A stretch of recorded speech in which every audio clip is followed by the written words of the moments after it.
Boa noite a todos. Boa noite. Para aguçar a curiosidade das pessoas, é só falar que é proibido, né? Ou que foi queimado, aí o pessoal vai em cima. O assunto de hoje é bem-aventurados os aflitos.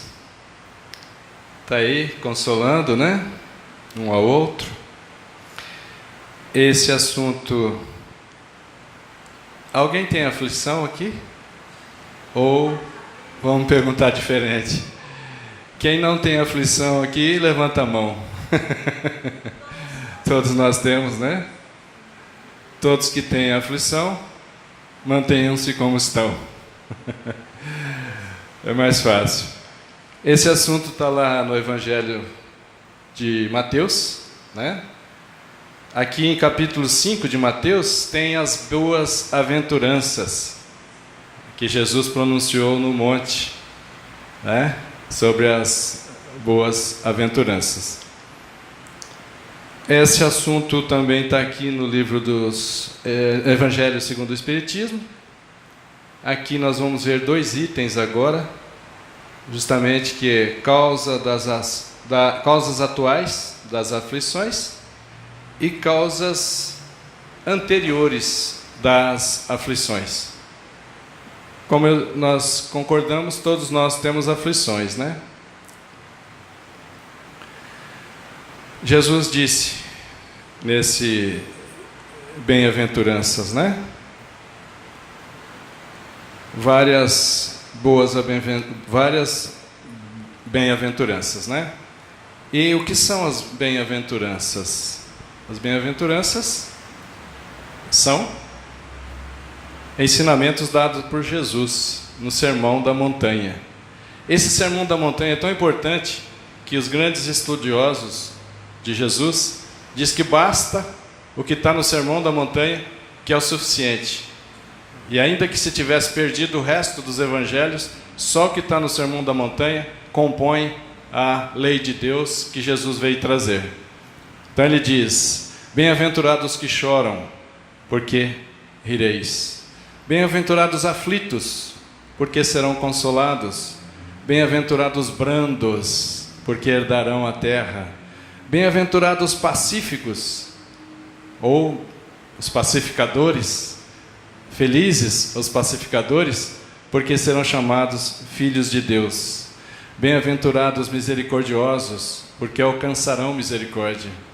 Bem-aventurados os humildes. Lá ele fala: bem-aventurados pobres de espírito. Que são os humildes? Felizes os humildes, porque é deles o reino dos céus. E por último ele disse: bem-aventurados puros de coração. Ou felizes os que têm bons sentimentos, porque eles verão a Deus. Olha que maravilha! Sim. Então, qual o objetivo das bem-aventuranças? Para que Jesus fez isso? Para que Jesus ditou as bem-aventuranças? Para nos orientar para a felicidade, claro, né? Para nos orientar na felicidade.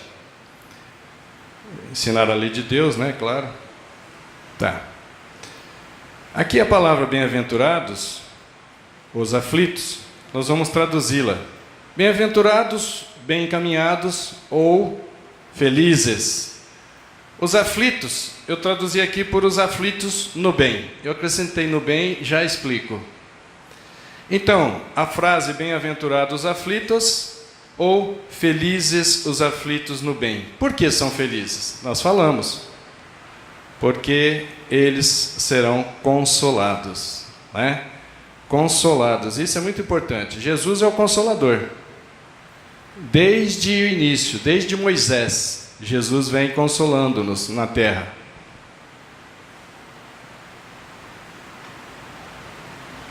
Inclusive, os profetas levantaram-se a dúvida recentemente se os profetas eram inspirados por Jesus. Sim, os profetas eram inspirados diretamente por Jesus.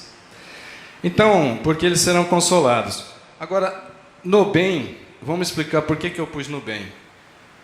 Olha, Porque existe aflitos no orgulho, existem aflitos na vaidade de comprar a roupa, o calçado, o carro da moda. Existem os aflitos na prepotência, existem os aflitos no orgulho, no egoísmo, buscando mais do que precisam. Existem os aflitos que trabalham dia e noite para acumular o que não vai levar. O caixão não tem gaveta. O caixão, né, de defunto não tem gaveta. Então esses que estão aflitos no orgulho, que estão aflitos no egoísmo, não serão consolados agora. Eles serão consolados quando estiverem aflitos no bem. Como aqui, ó. Reconstruindo onde destruíram, consertando onde estragaram, devolvendo onde tomaram, onde roubaram, corrigindo onde erraram, fazendo o bem onde fizeram maldade, perdoando aos que lhe fizeram ofensas, né? E pedindo perdão onde ofenderam, amando aqueles que odiaram, porque eles serão consolados. Esses, para mim, são os aflitos no bem, e encontrarão graças diante de Deus e restabelecerão suas consciências. E é isso que, objetivamente, que nós estamos fazendo. Restabelecendo, recompondo, restituindo as nossas consciências. É isso. Por isso, conscientização. Por isso também o livro lá de Sebastião de Camargo, O Despertar da Consciência. Correto, é isso mesmo. Por isso toda a obra de Pietro Baldi, né? Conduzindo para conscientização. Então, veja. Bem-aventurados ou felizes os aflitos. Aí eu faço uma nova pergunta. Nossas aflições são justas? Justíssimas, né? Quem discorda, levanta a mão.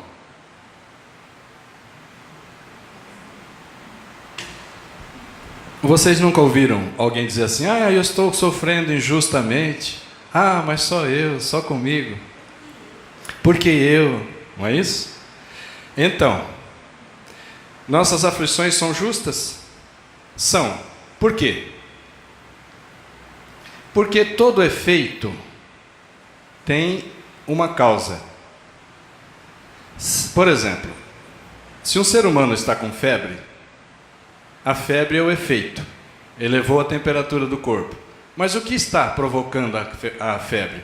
Qual é a causa da febre? A causa tem que ser investigada. Pode ser uma infecção de garganta, pode ser vários sintomas da medicina. Então, o que está causando a febre? Né? Ora, todo efeito tem uma causa.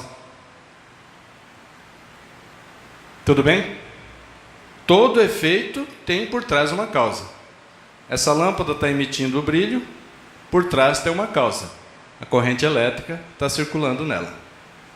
Bem? Todo efeito tem uma causa. Segunda pergunta: Deus é justo? Deus é justo. Misericordioso. Infinitamente justo. Se todo efeito tem uma causa e Deus é justo, os nossos sofrimentos são os efeitos de causas justas. Sofrimentos nossos, nossas aflições, são os efeitos de causas justas que nós provocamos. Deus criou o amor, a felicidade. Nós buscamos com as próprias mãos a dor, o sofrimento, a angústia. E por aí vai. Então, qual a origem da aflição? Qual a origem da dor? E qual a origem do sofrimento? Por exemplo, por que este nasceu cego? Numa família em que todos são perfeitos da visão. Por que ele nasceu cego? Por que este aqui está na miséria? Porque este, como Jerônimo Mendonça, o gigante deitado, não movimentava nenhum braço, nenhuma perna, tetraplégico. Por quê? Então é isso que nós vamos ver. Esses são os efeitos. Nós vamos ver as causas agora. Em qualquer dessas situações, a gente nunca deve falar assim: está sofrendo porque merece. Porque também tem uma outra causa, que eu já vou antecipar. Causa de sofrimento como escolha do Espírito, como prova. Ele escolheu passar por aquilo. Tudo bem? Então, são várias as causas, eu já adiantei uma. Nem todos que estão nessa situação foram aqueles que estavam em expiações, mas foram provas escolhidas, tá? Então, onde começa a causa? Vamos ver. As causas, ou a causa das aflições, são duas. Causas atuais desta reencarnação, né? Desta reencarnação, que a gente pode olhar, por exemplo, por que meu irmão tem uma diabetes tão alta e quase ficou cego por isso? No caso dele, porque ele ingeriu muito álcool em excesso. Porque uma outra pessoa que eu conheço, precisou amputar uma perna. Uma bondade de pessoa. Hoje ela reconhece, por causa do cigarro. Porque o outro tem um câncer no pulmão, por causa do cigarro. Porque o outro tem sinusite, porque não protegia a cabeça, lavava o cabelo à noite e não enxugava. E por aí vai, entendeu? Então as causas nesta reencarnação. Dá para enxergar, se olhar para trás do nosso berço. Até hoje dá para perceber onde a criatura errou. Ninguém vai fazer isso com vocês. Cada um de nós vai fazer isso consigo mesmo. Por que estamos sofrendo isso? Será que se eu tivesse feito diferente, eu estaria melhor? Com certeza. Será que se eu tivesse feito um cuidado maior com o meu corpo físico, ele estaria melhor? Sim, é por aí, né? Então, quando a gente observa essas causas nesta reencarnação, muitas vezes a gente já começa até a corrigir e fica mais resignado, aceita melhor.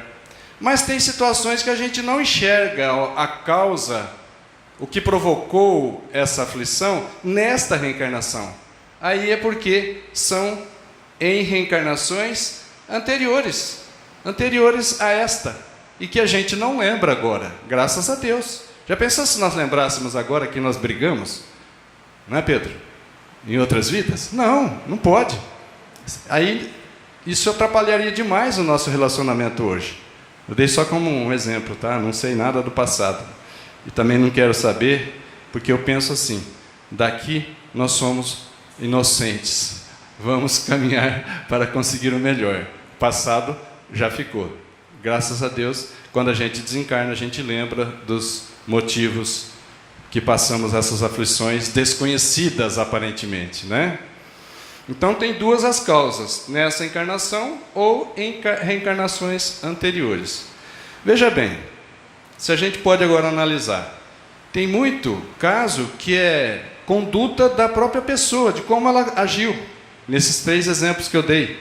Quantos caem por causa da própria culpa? Sim, em muitos casos, ele mesmo foi imprevidente, foi descuidadoso com o corpo e com as condições, né? Muitos caem por orgulho, por ambição. Quantos arriscam muito por ambição e não dá certo aquele investimento? Aí quebra, não é isso? Poderia ter ido mais devagar, investido menos e levado uma vida econômica mais adequada, mais progressiva, né? Quantos são arruinados pela desordem? Eu conheci uma oficina que você entrava, a partir do momento que você estava entrando da calçada para dentro da oficina, você estava pisando em parafusos e peças. Como você vai conseguir uma organização? Só pode dar para trás isso. Ele não achava as peças. Também foi a falência. Quantas uniões conjugais são infelizes? Porque não levaram em consideração o amor, o sentimento, o coração, mas levaram em consideração que a outra pessoa era famosa, que a outra pessoa tinha uma fortuna enorme. Não tem isso? Agora estão julgando aquele caso que o senhor tinha uma vida simples, ele tinha uma cadeira de roda, em que à tarde ele ia num barzinho próximo, tomava cervejinha, batia papo com os amigos, voltava de cadeira de roda tranquilo. E ganhou na Mega Sena. Vocês devem estar acompanhando esse caso na televisão. Ganhou na Mega Sena, casou-se com uma jovem e ela, por ambição, assassinou-o. Não é isso? Quer dizer, é um absurdo. Ele tinha uma vida tranquila, ele complicou-se porque foi atrás da fortuna. E ela complicou-se porque cometeu um assassinato, né? Nessa união essa união conjugal tinha levado em consideração o coração? Não. Ela enxergou nele um cofre cheio de dinheiro, né?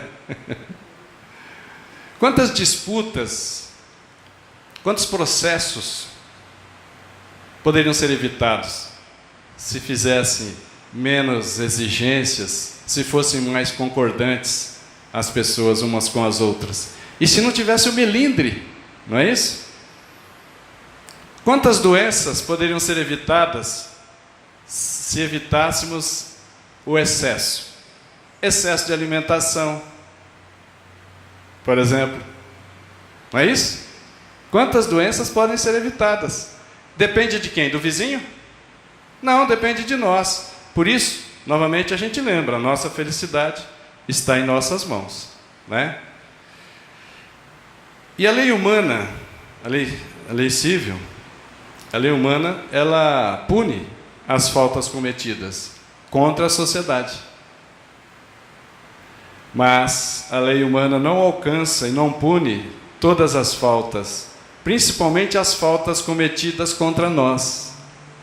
Por exemplo, tem lei para prender o meu irmão porque ele fez mau uso do álcool e quase perdeu a visão? Não. Mas se ele tivesse feito alguma lei, algum crime contra a sociedade, claro que ele teria que responder por isso. Tem alguma lei do ser humano que incrimina aquele que fez excesso de uso de cigarro? Não. Tem alguma lei humana que alcança o suicida? Não. Ele já foi embora. Então, as leis são humanas, elas estão preocupadas e realmente se está havendo crimes contra a sociedade. Mas e os crimes contra nós? O excesso de trabalho que a gente impõe ao corpo. É problema. É como uma vela que acende nas duas pontas. Vai desgastar muito rápido, vai gastar-se muito rápido. Não é isso? Então, esses crimes a lei humana não alcança, mas a lei de Deus alcança.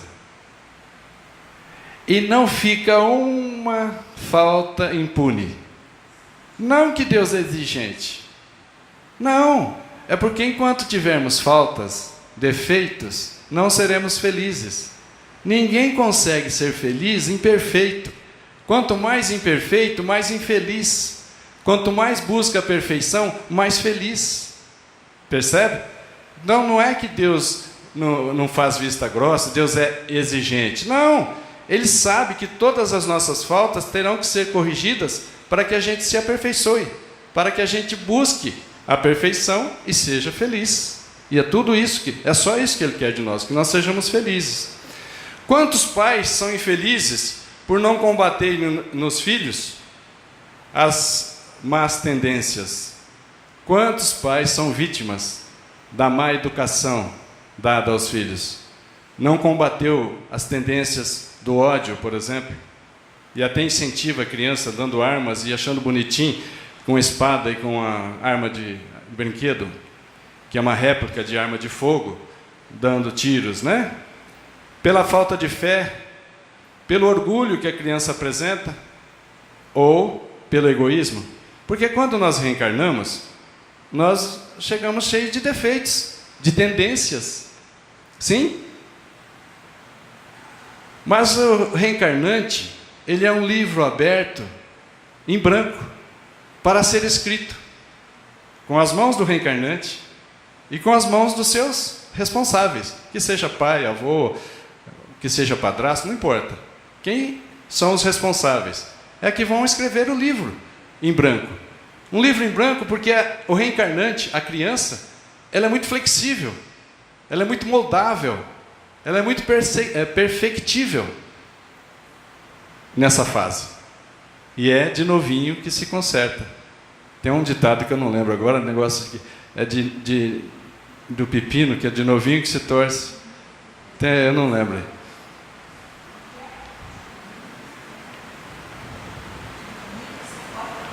É de menino que se corrige o pepino, se desentorta o pepino. É um ditado popular, mas está cheio de verdade nele, né? Obrigado. Então veja, quando nós vamos reencarnar, nós já tendo mérito para escolher, já tendo conscientização para escolher, nós vamos escolher a condição mais favorável para corrigir os nossos defeitos, ainda que traga aflições, ainda que traga dificuldades, ainda que traga dores. Mas é o remédio amargo que traz a cura. Por isso a gente ingere e reencarna. Percebe? As aflições da vida, se a gente pegasse todas as aflições da vida e dividisse, daria duas partes só. Uma parte seria evitável. Aqui é uma pizza, 1/4 da pizza, 3/4 da pizza. Ou para os mineiros, um queijo, 1/4 do queijo e 3/4 do queijo. Então, aflições da vida. Das que são evitáveis e das que são inevitáveis. A parte maior ou a parte menor são os males evitáveis pelo ser humano.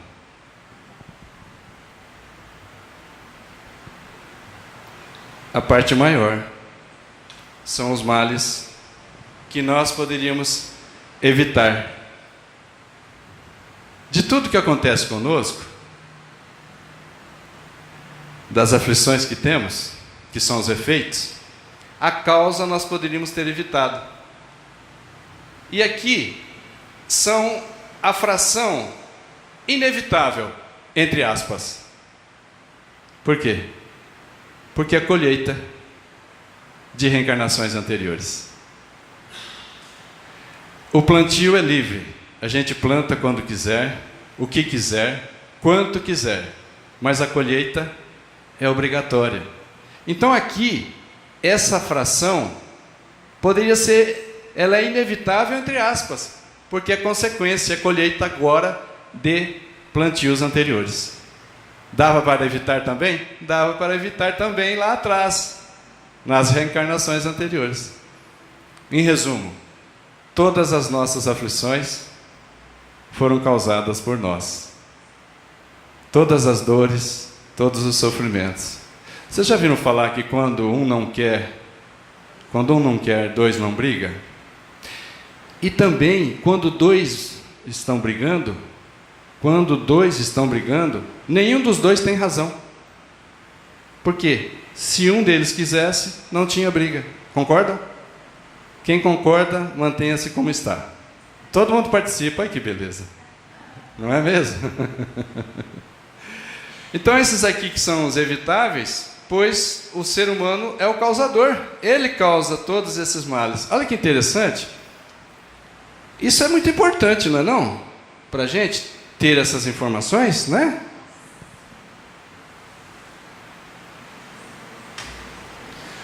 Tudo depende do equilíbrio. A gente não vai morrer de sede, que é um extremo, nem se afogar na piscina de água gelada mineral. Não é isso? O equilíbrio é difícil. Nem trabalharmos dia e noite, igual máquina, que a gente vai adoecer, e nem ficar dormindo o tempo todo, né? Como o baiano. Tem algum baiano aqui? Então eu vou falar.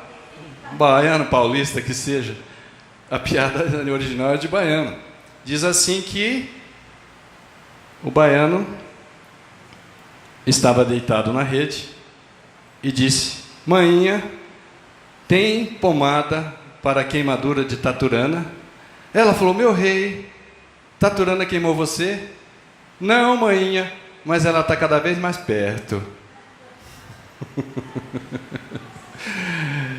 Com isso a gente consegue saber o efeito da prece. Por quê? Se tem alguma coisa que nos atrai como um vício, a prece nos ajuda. Lembra que Cristo disse: a fé remove montanhas, não de terraplanagem. A fé remove montanhas de defeitos, de vícios, de erros que nós temos. Por isso, a fé e esses pedidos que são feitos, os Espíritos nos inspiram a coragem, a resignação, a rumos que nos desviam dos vícios. Então, nós somos autores dos nossos infortúnios. Não sei se vocês ficaram contentes em saber disso, porque normalmente a gente busca um culpado. Não é?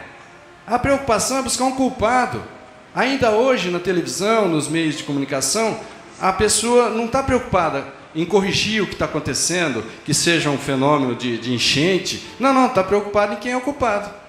Está preocupado com quem é o culpado. Então nós vamos evitar muitos males quando a gente começar a trabalhar para o nosso aperfeiçoamento, quando a gente tiver uma visão focada na vida espiritual. Né? Aí sim. Sempre que vem um sofrimento, é porque tem alguma coisa errada. E a gente deveria pensar assim: sofrimento, dor, o que é que você está querendo que eu aprenda? Porque veja, de aconselhamento,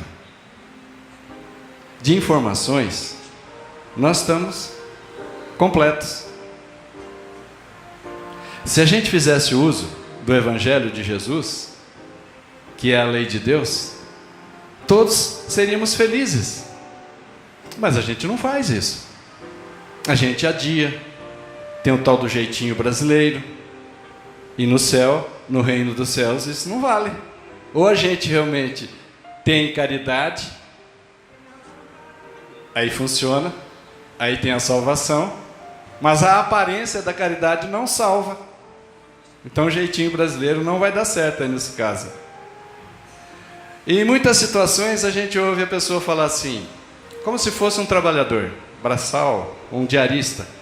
Ele ficou o dia todo na rede. Depois ele diz assim: perdi meu dia. Não é isso? Também a gente ouve algum idoso falar assim: mas agora é tarde, perdi a minha reencarnação. Não, Deus é Pai amoroso. Da mesma forma que surge o sol para que o trabalhador que perdeu o dia se empenhe em buscar o seu sustento, a sua vestimenta, o seu calçado, o sol nasce também depois da noite do túmulo, depois de termos ficado na erraticidade, no plano espiritual, fazendo o juízo final, as avaliações, para reencarnarmos, arrependidos, corrigindo os erros. Percebe? Então, tanto para o trabalhador que perdeu o dia, surge um novo sol e ele pode trabalhar. Como para o espírito que hoje está encarnado, já idoso, não é o nosso caso aqui, e esse idoso poderia falar assim: nossa, eu perdi minha reencarnação, mas depois da noite do túmulo ele terá nova oportunidade de reencarnar. Isso é maravilhoso.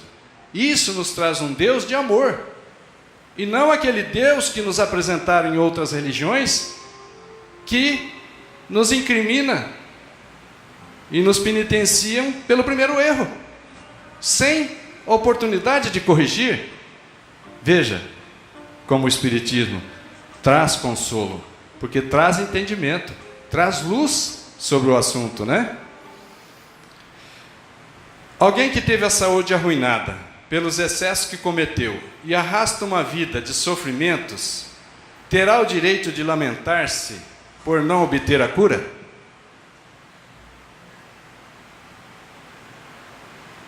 Nem cura espiritual não resolve em alguns casos, viu, gente? Porque é karma.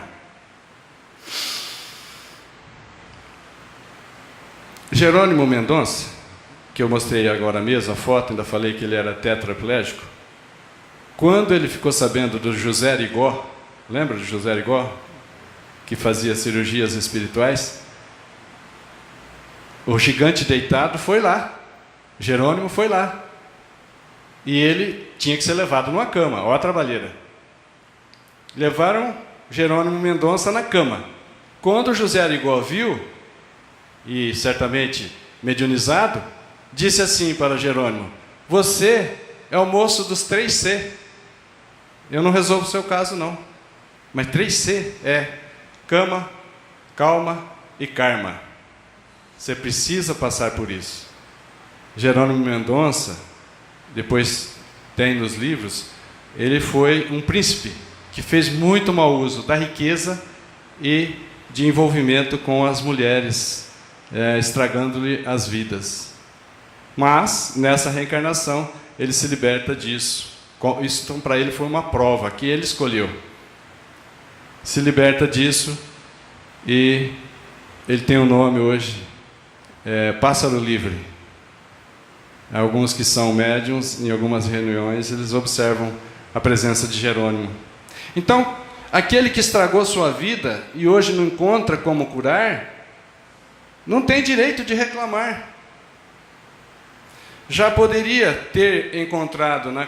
poderia ter encontrado na prece a força para resistir às tentações, superar os defeitos e eliminar os vícios. Lembra que falamos isso agora mesmo? É isso. Causas atuais das aflições. Se fôssemos humildes, não sofreríamos as decepções do orgulho ferido. Esse gato orgulhoso que se sente um leão, se decepciona. Não é? Ele se decepcionou porque ele se iludiu. Como se fosse ali um leão. O tempo está quase ali, vamos passar rapidinho então. Bom, são duas as causas, essa nós já vimos, que é as atuais, as anteriores nós vamos ver agora rapidinho. Ó, causas anteriores, né? Por exemplo, como explicar desencarne de seres queridos que partem mesmo, em alguns casos, como criança, e seres que sustentam a família? Se você analisar, nessa vida não está explicação. Outro caso, acidentes que nenhuma precaução pode impedir. A pessoa sempre teve medo de avião, nunca viajou de avião, e ela dizia: eu não vou morrer de avião, mas o avião veio até ela e caiu em cima da casa dela. Então ela morreu de avião. O outro dizia: eu não vou.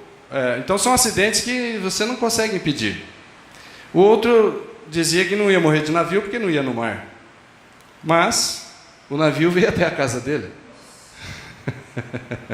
Então são situações inevitáveis. Dizem que tinha um senhor em Murutinga, que a mulher que lhe a sorte falou para ele que ele ia morrer de vaca. Ele pegou, vendeu a propriedade, chamou a esposa e foi morar em São Paulo, capital, bem longe das vacas. Aí ele estava caminhando na rua, e de repente essas pessoas que vendem bilhete do bicho, da loteria, gritou a vaca, ele assustou, entrou na rua onde pegou ele. Morreu de quê? De vaca. Então não adianta, é inevitável. Brincadeira, viu? É brincadeira. Exemplos de causas anteriores das aflições. Se foi orgulhoso, e toda vez que você vê o orgulho no auge é certeza de queda próxima, na humildade. É da lei de Deus, o filho está desalinhado, ele está desorientado, então ele precisa passar pelo aprendizado da humildade. Por exemplo, aqui, Públio Lentulus, senador romano, orgulhoso, prepotente, na obra Há 2000 anos. Pode nascer numa condição humilhante, e nasceu. Escravo Nestório, no livro Há 50 anos depois, que é o nosso Emmanuel, guia espiritual de Chico Xavier, que está encarnado no Brasil com mais ou menos 17 anos hoje, né? segundo Chico Xavier. Então, se a pessoa foi um mau filho, pode sofrer com os próprios filhos. Se fez mau uso da fortuna, pode ver-se privado do necessário. E hoje tem que fazer garrafa PET e virar calçado. Mas a gente tem que ajudar, viu, gente? Não é porque está assim que a gente vai falar, não, isso é coisa do passado. Não, não. Nós não temos como analisar se é um pedido dele, como Jerônimo Mendonça. A obrigação nossa é ajudar. Fazer o bem, sem olhar a quem. Ajudar sempre. Se não dá a impressão que daqui a pouco vai falar, não vou ajudar não, filho, você está nessa situação porque você merece. A gente não tem essa informação não, tá? É orgulho, né? Ó, prova. O Espírito pede a aflição espontaneamente, sofrendo-a com resignação e coragem. Isso é uma prova. Ele pede. O Espírito que diante das aflições reage com queixas e revolta contra Deus. Vou repetir. O Espírito que diante das aflições reage com queixas e maledicências e revoltas contra Deus. Isso é prova ou expiação? Expiação. Percebe? Mais uns 3 minutinhos, ó. Beneficiemos sem lamentações. Ou seja, não só levar a nossa vida sem lamentações, mas vamos beneficiar, ajudar, sem lamentações, sem exibições, sem ostentação e sem milindres. Vou repetir. Beneficiemos sem lamentações. Por quê? Todo benefício lamentado é moeda falsa e sem valor. Está no Evangelho segundo o Espiritismo. Com essas palavras. Você ajudou alguém. Você fez uma sopa. Você ajudou a fazer um trabalho, um bordado, qualquer coisa. Mas você fica lamentando, reclamando daquilo, aquela moeda perdeu o valor. Aquele benefício que você fez não vai contar bônus hora. Bônus hora. Sem exibição. Por quê? Todo aquele que procura sua glorificação na terra, pelo bem que faz, já pagou a si mesmo. Deus não lhe deve nada. Por que não pode fazer isso? Porque quando você se exalta, beneficiando alguém, e você se orgulha fazendo isso, você humilha o beneficiado. E exalta o orgulho, que é um grande erro. Duplo problema, não é? Sem milindres. Milindre é aquele que por qualquer motivo fica magoado, entristecido. Em muitos casos vai embora da casa de oração. O melindrado que se afasta da caridade, ainda não se aproximou da caridade pelo amor a Deus ou a Jesus. Evangelho segundo o Espiritismo, capítulo 13. Que a vossa mão esquerda não saiba o que faz a vossa mão direita. Muito obrigado pelo carinho, desculpe o atraso, e muita paz para todos nós.